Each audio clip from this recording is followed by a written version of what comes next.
So if you just want to share your name and Samuel Adam Castellanos, U.S. Army. And you used to live Here in the tiny homes. and what happened? A fire started and it kicked us out on the street. How did the fire start? It started from a e-bike battery. Just simple charging your battery. Simple charging the battery and then it went off. You do that every day wherever Every you've day. lived? Everybody that has e-bikes here charges their stuff every day. And on one day... One day, I just plugged it in. It was charging, and then we had just finished cleaning. I was cleaning the outside of my doing my bikes or whatever, and then I went in. I laid down, and I was maybe asleep. Lorianne told me about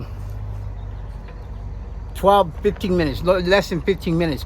Then all of a sudden, I just heard her scream, "Sammy, fire! Sammy!" And I jumped up and I look, and that thing's popping. The battery's popping.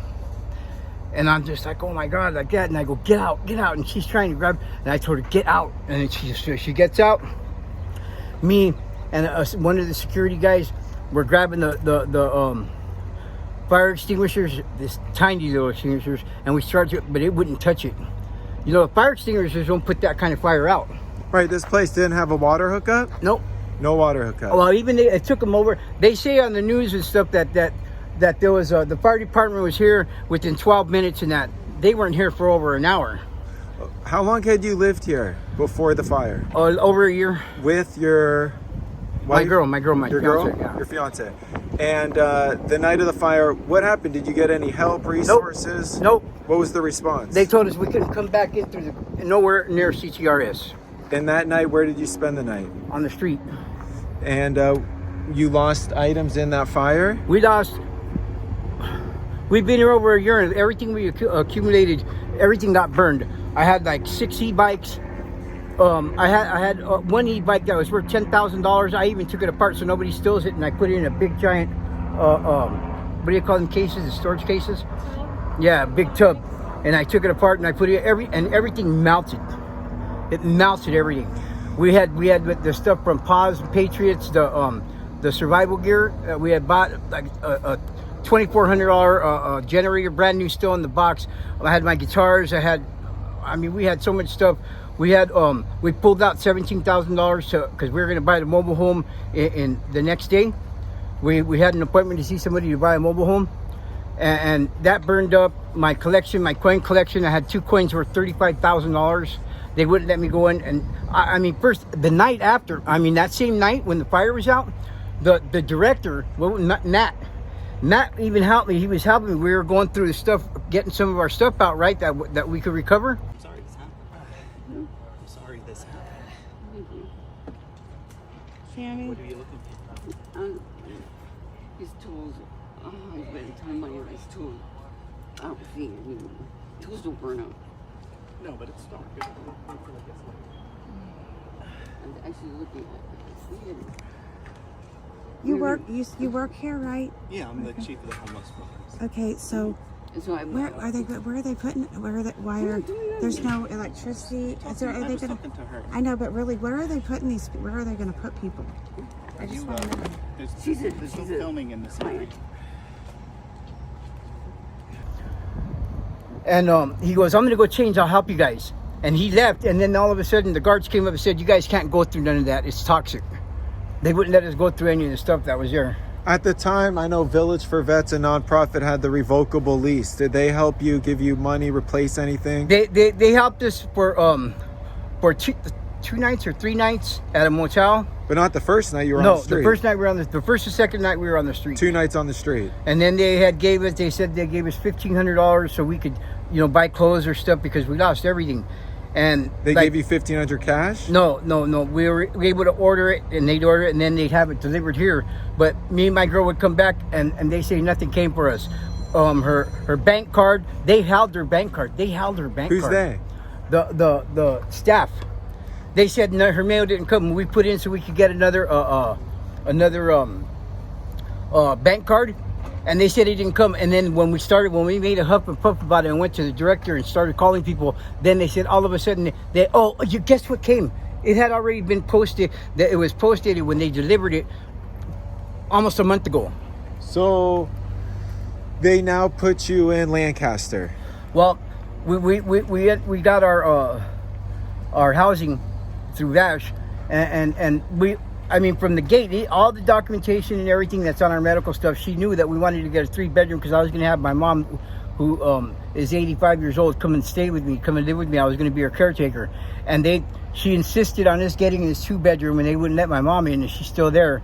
And my brother's in Oklahoma, and I'm still trying to get her. We're looking for another place so we can get my mom with us, because I'm going to be her caretaker, and I have no help from them. She literally, as soon as we got that place, she took us off her caseload. Who's she? Our VASH worker. The VASH? Yep. And we the didn't place, get none of our packages. Lancaster's how far away from where we are? Oh my God, 45-minute drive. 45-minute drive. And you and your fiance regularly It's visit hard the for us to get medical our center? appointments here. But you should be seeing doctors here, right? And treat. Yeah. You guys both have appointments. Yeah. It would benefit you to live back here in the tiny homes. Is that? Well, we don't want to lose our VASH. We're looking for another place, but it's just we don't want to be there. We're in a horrible area. There's hypodermic needles outside. People are shooting. We don't want to be there. You said there was gun violence Yeah, on both sides of your house? on both sides of our house. And You're thankful. all night long, there's people pulling in next door, and they're screaming and yelling. I mean, every night. All night long. It's horrible. We can't stand it there. We don't have transportation. We don't have anything. We're just stuck in the house.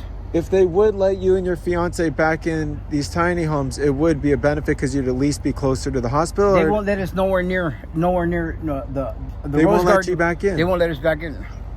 They said we're 8-balled. We're from the program or whatever. Yeah.